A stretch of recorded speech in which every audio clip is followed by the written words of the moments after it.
Pernahkah kalian mendengar istilah introvert? Sebenarnya introvert itu terbagi menjadi 4 jenis. Ketika kita mendengar kata introvert, mungkin kita akan berpikir bahwa introvert adalah orang yang pendiam. Namun pada dasarnya introvert sendiri dibagi menjadi 4. Jadi pada video ini saya mengambil data dari penelitian Grimes dan kawan-kawan tahun 2011 yang berjudul Four Meaning of Introversion, Social Thinking, Anxious, and Inhibited Introversion. Jadi ketika kita mendengar istilah introvert, mungkin kita akan berpikir seseorang yang sering melamun sendiri, atau seseorang yang ketika yang lainnya bersosialisasi, dia sibuk melihat jendela ataupun berpikir sendiri ataupun diam gitu. Pada dasarnya istilah introvert sendiri berarti ada individu yang mendapatkan gairah lewat menyendiri. Berbeda dengan ekstrovert yang mendapatkan gairah dengan cara bersosialisasi, introvert biasanya cenderung suka menyendiri, pendiam, suka merenung, dan lebih peduli tentang pemikiran mereka dalam dunia mereka sendiri. Berdasarkan penelitian, ada 4 jenis introvert. Yang pertama adalah social introvert. Walaupun pada dasarnya introvert itu jauh dari kata sosial, namun ada introvert yang suka bersosialisasi, yang disebut dengan social introvert. Ketika kita berbicara tentang social introvert, maka social introvert adalah tipe introvert yang paling terbuka dari keempat tipe introvert lainnya.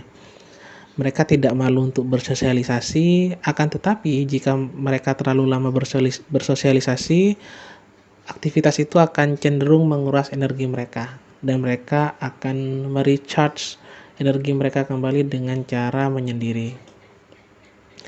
Ada beberapa kebiasaan dari social introvert, yaitu sebenarnya mereka lebih suka menyendiri, walaupun bisa beradaptasi secara sosial.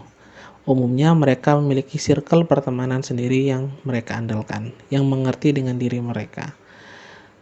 Umumnya ketika mereka memiliki circle pertemanan, maka jangka waktu pertemanan mereka itu bisa sangat lama, karena untuk menemukan teman yang pas mereka akan butuh waktu yang lama. Kemudian jika orang yang tidak kenal dengan social introvert, umumnya mereka akan terlihat seperti seorang ekstrovert, walaupun pada dasarnya mereka itu lebih suka menyendiri dibandingkan bersosial. Itu adalah tipe introvert yang pertama. Tipe yang kedua adalah thinking introvert, atau introvert yang selalu berpikir. Kalau kita melihat thinking introvert, maka thinking introvert adalah individu yang cukup terbuka dan masih bisa bersosialisasi. Namun dia cenderung sering berhayal dan memiliki dunianya sendiri. Yang sering terlihat adalah thinking introvert sering tampak melamun dan memikirkan sesuatu. Ada beberapa kebiasaan thinking introvert. Yang pertama, mereka sangat introspektif dengan apa yang mereka lakukan. Jadi mereka memiliki kesadaran diri yang sangat tinggi. Biasanya mereka memiliki keselarasan secara baik dari apa yang mereka pikirkan dan apa yang mereka perbuat. Karena mereka tipe yang suka berpikir, jadi apa yang mereka perbuat selalu didasarkan atas pikiran yang logis. Umumnya mereka memiliki pemikiran yang unik dalam menghadapi segala sesuatu. Itu adalah jenis introvert yang kedua. Kemudian yang ketiga ada anxious introvert. Kalau kita pernah melihat orang yang sering grogi ketika berkomunikasi, atau mungkin berkeringat jika ada di depan kelas, kurang percaya diri, itu biasanya termasuk ke dalam tipe introvert yang ketiga, atau disebut dengan anxious introvert. Mereka cenderung tidak nyaman dengan situasi sosial ataupun berkomunikasi dengan orang lain.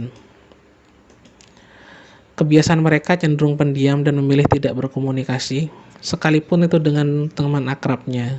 Tidak jarang tipe anxious introvert ini mengalami gangguan kecemasan. Walaupun gangguan kecemasan ini sering terjadi juga pada extrovert dan ambivert, namun gangguan kecemasan ini lebih sering terjadi pada anxious introvert. Dan jika ini berlangsung lama, tentunya akan berpengaruh terhadap psikologis mereka. Maka dari itu, orang yang tipe anxious introvert harus bisa memilah dan memilih kapan mereka ada di lingkungan yang ramai dan kapan mereka bisa menyendiri. Kemudian tipe yang keempat ada restrained atau inhibited introvert. atau introvert yang terkendali.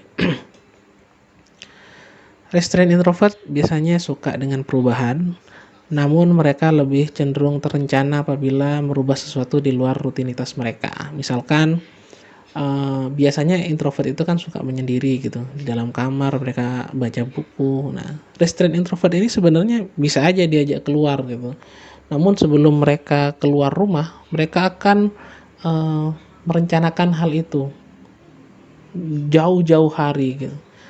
Namun jika mereka disuruh memilih keluar dengan ada di dalam kamar, mereka akan cenderung suka menyendiri. Ada beberapa kebiasaan dari restrained introvert. Yang pertama, dia suka bersantai, membaca buku, main game, atau segala hal yang berbau santai ya. Kecenderungan memiliki mager yang tinggi, jadi mereka malas bergerak aja gitu. Kadang-kadang lola atau loading lama karena saking santainya, sehingga otak yang mereka pakai itu gak terlalu cepat juga.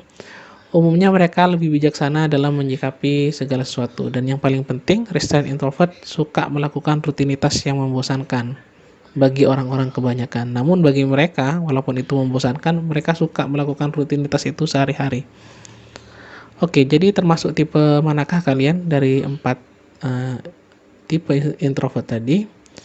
Jika kalian tidak ada satupun di dalam tipe itu, maka mungkin kalian masuk ke tipe ambivert ataupun tipe extrovert. Terima kasih sudah mengikuti video ini. Mari lebih kenali diri kita agar kita bisa mengukur seberapa besar potensi yang ada di diri kita. Terima kasih.